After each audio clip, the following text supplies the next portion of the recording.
Hi, everyone, and welcome to American Musical Theater. I am Dr. Luann Davis Haggerty, and I'm excited to begin this journey with you. Now, I'm going to be talking.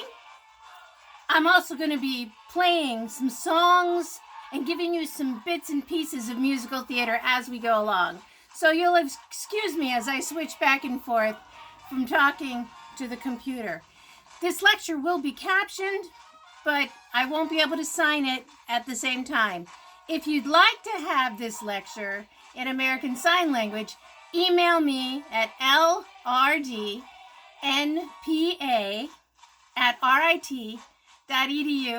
and I'll make sure it gets signed for you as well.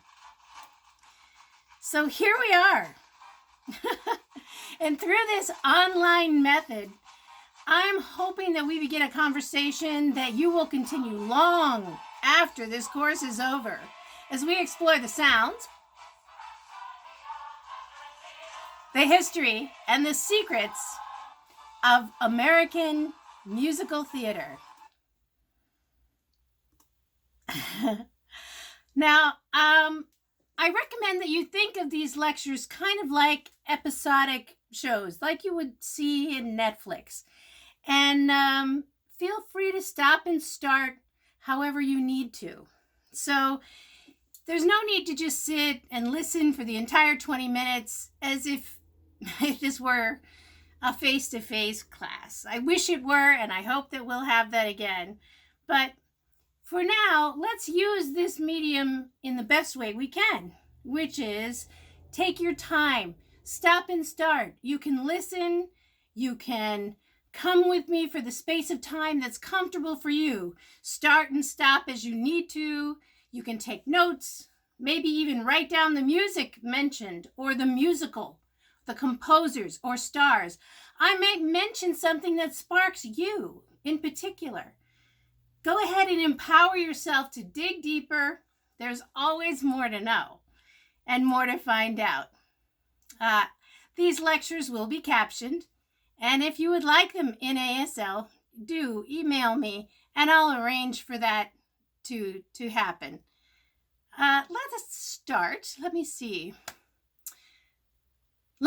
We start with how many different people from different cultures came to the United States. And many of them went through the big city ports. Makes sense. Many came to New York City. So in New York City, we ended up having a wide variety of cultures, and those cultural influences are really what makes the American Broadway musical develop, grow, and start. So to start our history, let me talk about the dream, the glamour, and the reason that this one street, this one place, could become a cultural crossroads for an entire nation. How does it still remain the goal or the brass ring for so many theater people? So many of us still want to go and make it on Broadway. What causes that draw? Was it all the lights? Was it, I don't know. Could it be just Broadway itself? The lullaby of Broadway. Broadway is life. It's glamorous. It's dazzling. We're all playing dress up. Let us tell you a story to make you feel better. Ask an actor and you'll get a different answer for the passion and the love that Broadway holds in our hearts. The optimistic dreams of a nation gave rise to a uniquely American art form, the American Broadway musical.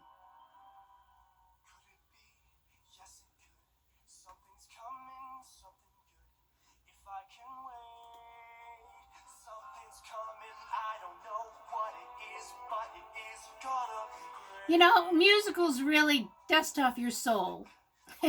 It's like a bar mitzvah. It's a wedding. It's It's a glorious invention. It's innocent optimism. And it's an economic engine. Possibility. Everybody wants to go. Everyone on Broadway is a star. Broadway is the outgrowth of every immigrant, I believe. It really reflects the patchwork quilt diversity of America. You're going out there and nobody, but you're coming back a star. As Sondheim wrote, something's coming.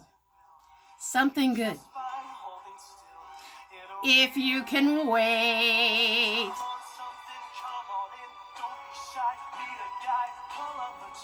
You never know how it's going to happen. But something magical can always happen on Broadway.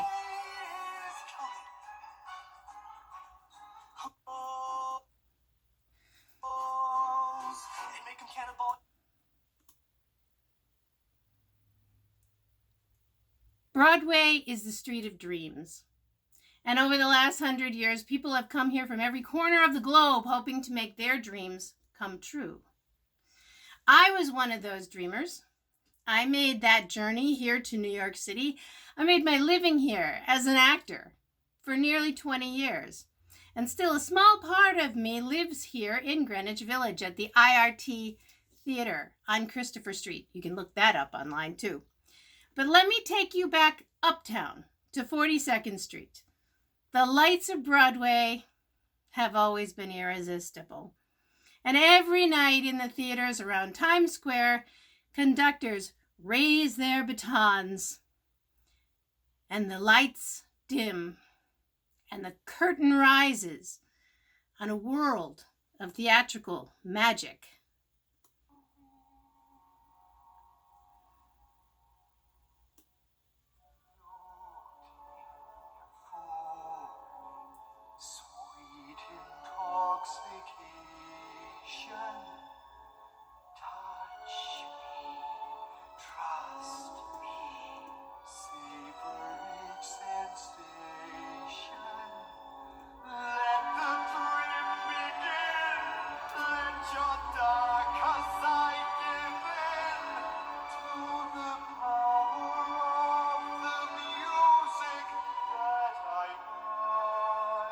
Broadway is like that power of the music of the night. So while the Broadway musical has entertained audiences for over a century, the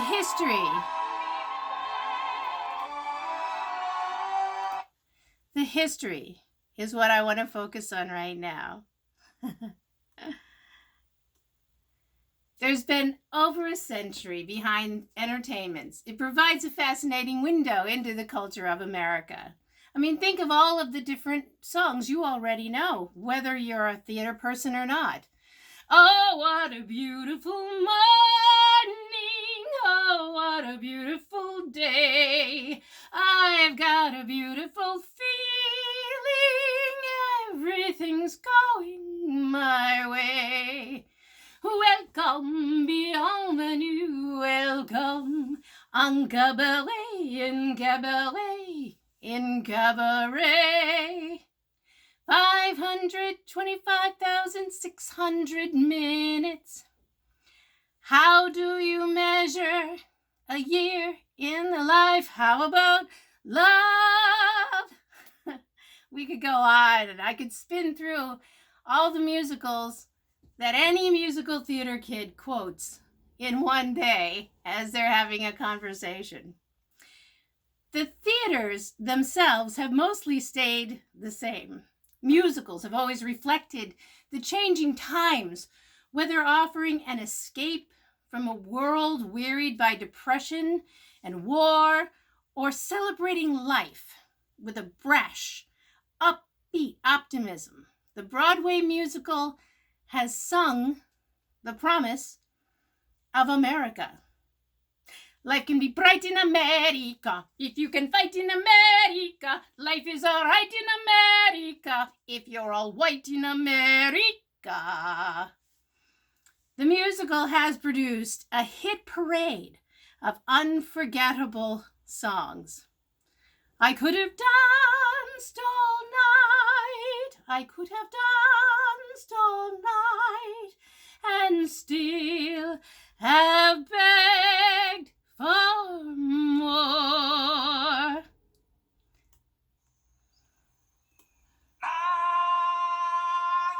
New stars, delighted with wit and humor. It's good to be the king of Broadway. And throughout its history, Broadway audiences have traveled to the spectacle of it all. They've traveled to the circle of life. A century ago, the American musical took shape in the home of the Lion King. Then it was at the New Amsterdam Theater. Now, you have to picture this. It was very different then. Upstairs was a rooftop supper club. Back when the New Amsterdam was the showplace of the legendary producer Lorenz Ziegfeld.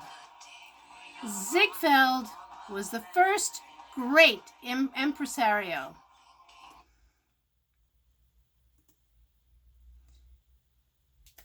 He was, he started the American Musical Theater.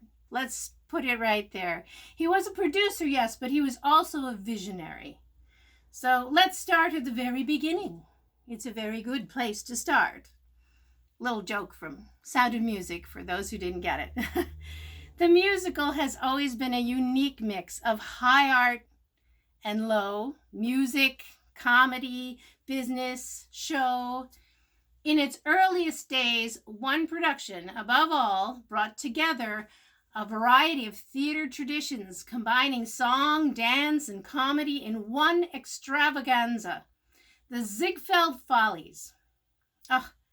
We still hear these great stories about his shows and how perfect they were and how chic they were, how stylized and beautiful, how artistic they were. The curtain would rise on the Ziegfeld Follies. First and foremost, you would see spectacular settings, the like of which you've never seen before, shimmering with color and light.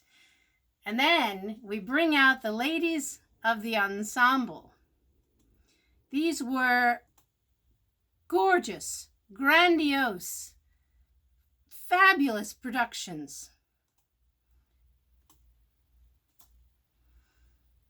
They were huge production numbers of hundreds of girls sometimes. They were the favorite part of Ziegfeld's creation of the show. He also had novelty acts. He had sketches. There were the tables vivantes. But there were the gorgeous girls. And they were vaguely underdressed. But the whole thing was strangely innocent, even in all of its glamour, and very, very American. Ziegfeld made a myth of the American extravaganza. It was abundance. It was an abundance of talent. It was an abundance of design. It just irradiated off of the stage. The curtains, everything was absolutely the best that money could buy. And that's what he sold. The joy of Ziegfeld is he was almost his own best creation. Florenz Ziegfeld, impresario extraordinaire. That's all his business card said. People already knew who he was. He was a 26-year-old generation American, first generation American, named Florenz Ziegfeld. Florenz Ziegfeld Jr. came to Broadway looking to secure an act for the Chicago World's Fair. When Ziegfeld arrived in New York that spring, there were no theaters north of 42nd Street. Longacre Square, Broadway, and 42nd Street was nobody's idea of the crossroads of a nation. At the edge of the Tenderloin area of stables and brothels, that area was then notorious for horseplay. There was plenty for Ziegfeld to see. He could see much of it a little bit further downtown. Downtown, you'd run into black-faced minstrels. We'll get to that. There's a lot of unpacking to do with that particular part of the American musical history. There were knockabout comedy acts from vaudeville. There were lots of European-style operettas with beautiful maidens and heroic princes. There was variety. The least expensive shows were on the Lower East Side, where all sorts of boisterous routines amused the hard-working immigrants on that Lower East Side. The audiences are, from that era, the ethnic minorities who have moved into New York City. And so one way to appeal to these minorities is to have comic sketches and songs that caricature stereotypes. There were Italian jokes, Irish jokes, Jewish jokes. But by being made fun of on stage, they were being included in America. So in a way, they started to take those jokes and own them, change them so that they didn't have the sting of how they might have been intended. They might have been thrown. Florenz Ziegfeld ultimately hired a performer from Broadway, from the Casino Theater on 39th Street, appearing in Adontis. His name was Eugene Sandow. Couldn't sing or dance, but boy, could he attract a crowd. Ziegfeld made his first mark with not a woman, not a glamorous showgirl, but a weightlifter, a bodybuilder, and a gorgeous, physiqued man named Sandow, who virtually took the fair by storm. He wore as little as possible to keep the censor out the door. But newspaper articles of the day said women were just passing out by touching his muscles. Ziegfeld had a healthy understanding that sex sells, and it did play an important part in everything he did. In 1907, Florenz Ziegfeld found the formula that would make him Broadway's greatest showman, simply called The Follies. Ziegfeld's review took the French Folies Bergère and made it American, with song, dance, and comedy sketches. The Ziegfeld Follies really were an amalgamation of everything that was happening in America, in New York at that time. This was an age where all these different ethnic communities were coming together, different kinds of music, ethnic, comedy routines, and he would wed it all together. Here's a song of the Folies Bergère.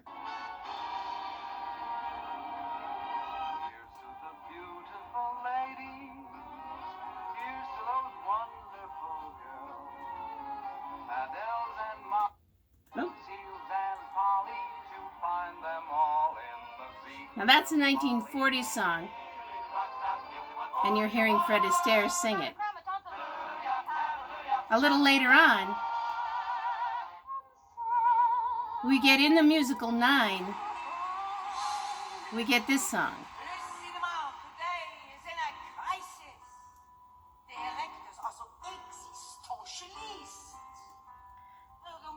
This is Judi Dench.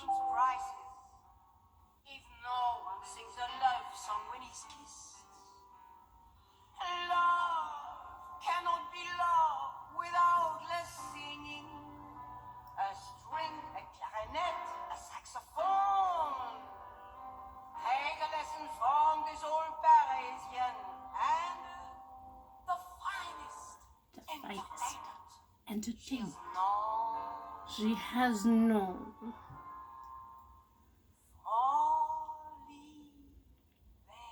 The Folies Bergère. Oh, what a showing of color, costume, and dancing. Costumes, dancing, a moment of life. Flo Ziegfeld was like the Broadway equivalent of the melting pot itself. He had all kinds of ideas churning in him all the time. He was always thinking of something new to do, some new talent to find.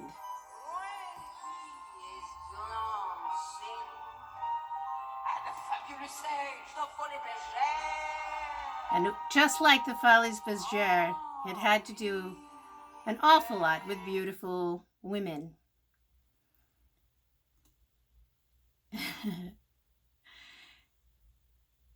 He had a way of finding the women in the Folies Bergère, in the Follies, the Ziegfeld Follies. And his touch had to do with beauty. The thing that he was most interested in was glorifying the American girl. Who is that? That's everyone. All of the immigrants are all over New York. You walk out the door, you hear, oh, the Italian organ grinder. You have other people are singing and dancing. They're from all over. You have Dutch clog dancers. You have such a wide variety of every country, every culture representing itself in some way, shape, or form. So how do you distill that down into the American woman? What is the American woman? Well, from his point of view, it is reported that he felt the eyes should be large and expressive, and he would pick a girl that you would think was pretty, a regular profile, decided asset. But by the time she got on stage, she was suddenly beautiful. Her figure was perfect, and if it was not, the costume made it seem so. The show girls were exquisite. They came from all over the country. Now, they were all about 6 feet tall. Did you know that the Rockettes, even today, have to be at least 5'7"? So they were very tall. They were very attractive. They're fabulous. They had to be able to carry these beautiful costumes, huge headdresses. They had to learn a certain walk in order to balance the hats. The hats were huge, and their arms were often outstretched. They called that the Ziegfeld walk.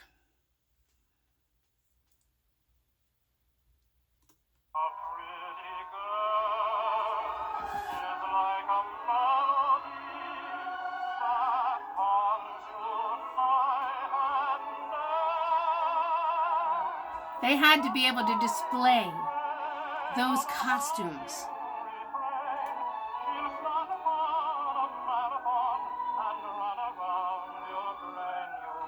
These women were considered gorgeous, and they were objects of desire. I've heard stories of how even a chorus girl in her day never opened flowers from a stage door Johnny unless there were jewels in them. Of course, now we look back, and with our brighter cultural and wider perspective, it looks exploitive to us. And in fact, sexually, it was a dangerous and an exploitive profession and time. But Ziegfeld really did show something special. He really wanted to celebrate women's beauty, talent, and skills. And you can't really argue with the amount of work he provided. Bottom line, he provided work for women, first of all, on stage where we were not allowed to be for centuries. And in a world where it was tough to get a competitive paying job, especially as a single woman, jobs tended to go to men, since in a culture of that era, it was expected that any man who came in was probably providing for an entire family. And so they would hire a man at a higher salary, and more often than they would hire a woman. And a single woman, they were always worried, might leave if she married, if she got pregnant. And so that's where we start the inequality of equal pay. Not for Ziegfeld, though. Some of the highest paid people in his shows were those showgirls, and there were hundreds of them. Ziegfeld's genius was mixing the whole until he was able to produce a complete work of art no one ever knew how he accomplished it because it was such a wide mix. Where did he find the people? Where did he find the time to get out of his office and go and find these people? Some of these girls and women, they started at 14, 15, 16. We didn't have the labor laws back then that we do now. You have to think of, well, let me give you an example. My sister-in-law was a New York City Rockette, and that was back in the 50s. And the opportunities that gave her, the glamour, the skills, the dance skills, the fine precision needed, and the money, that was all very life-changing for them. My sister-in-law was making more in 1 week as a Rockette than her father did in a month working as a railroad supervisor. I mean, imagine making more money than your parents at 17 or 18 years old. It was absolutely breathtaking.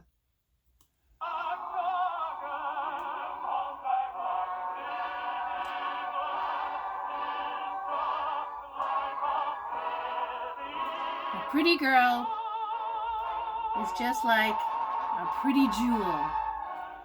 A very well-paid pretty jewel, too. There were women who lived for the rest of their lives on that Ziegfeld money.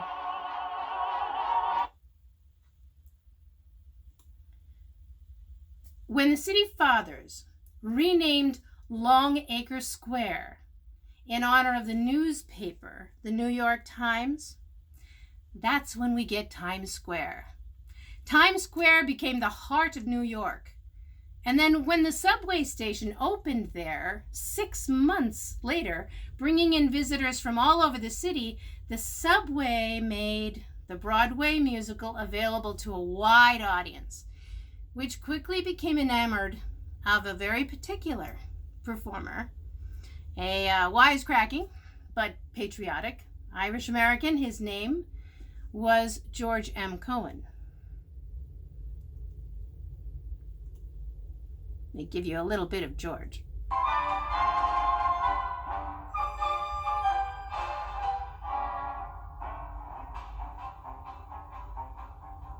Did you ever see two Yankees part upon a foreign shore when the good ships just about to start? Now, most people know George M. Cohan from the movie, and the movie is Jimmy Cagney. The person you're hearing now is George M. Cohan, so check it out. You can look that up. Shouts let them clear as the ship strikes out. Give my regards to Broadway.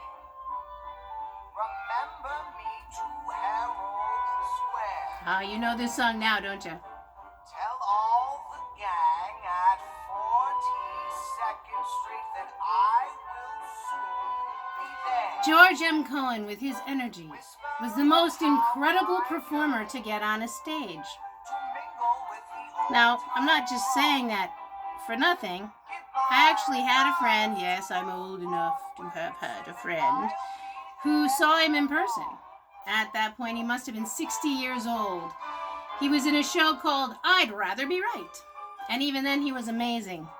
All George M. Cohan ever wanted to do from practically the minute he was born was to be on stage. They brought him out for a bow when he was like maybe 1 or 2 years old, and I think that's all he ever really cared about or knew. From all of the biographies I have read or the pieces that I've seen, the interviews I've seen about George M. Cohan, he was the song and dance man. He was a brilliant song and dance man.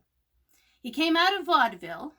Now, vaudeville, you got to know this if you're going to know American musical theater, because vaudeville, V-A-U-D-E-V-I-L-L-E, was an essential training ground for the Broadway musicals. Vaudeville was very much the individual performer in the individual act. You came on, you did your song, your juggling act, your dog act, your tap dancing on ice skates, whatever your act was. but it focused on that act, on the individual performer. Some of these people would spend their whole lives developing 12 minutes of perfect material. Vaudeville shows were America's most popular entertainment at the beginning of the century. Prices were cheap, but the variety of the acts was enormous. In fact, I feel now with Google and Facebook and Zoom, with all of the new technology that we have now, performers are again turning inward. They're going, a TikTok video could take a person 8 hours to perfect, but they're going to work at it. They're going to get it right and refined right down to that 30-second blip they can put up on TikTok. And that is exactly how a vaudeville performer would have felt. They would try out the material, see how the audience reacted, and if they consistently got good response, they'd keep going in that direction.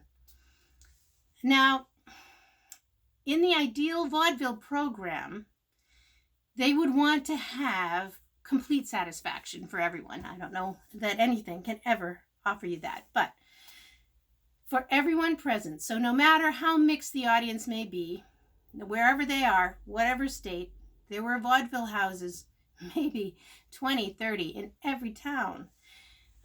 In every state and city, in every kind of town in our democratic country, there would be an opportunity for everybody, a chance for all to be able to get out and express their talent and refine it and play with it. Now, some of the theaters are segregated, of course, for this era and this time and this culture, but the theaters were there and the opportunities were there. Now, for George M. Cohan, he had a mom and a dad. They were an Irish husband and wife vaudeville team called Jerry and Nellie Cohan. And they gave birth to their son, George M., in 1878. Though not on July 4th, as he would always claim. Born on the 4th of July. No. Cohan never attended school, but he toured the country in his family act. And even with top billing, Cohan wanted more than the vaudeville stage could offer. And in 1907, he made it on Broadway with a show called Little Johnny Jones, where he served as its writer, its composer, and its star. Anybody who's in theater will tell you it is not wise to direct yourself or write for yourself. But he managed to do it. He was a genius when it came to stage. The show premiered at the Liberty Theater, just one block from the Times Square subway station that had opened 11 days earlier. Cohan won the crowds over with a flashy, patriotic character, which one critic called a vulgar, insolent smart aleck.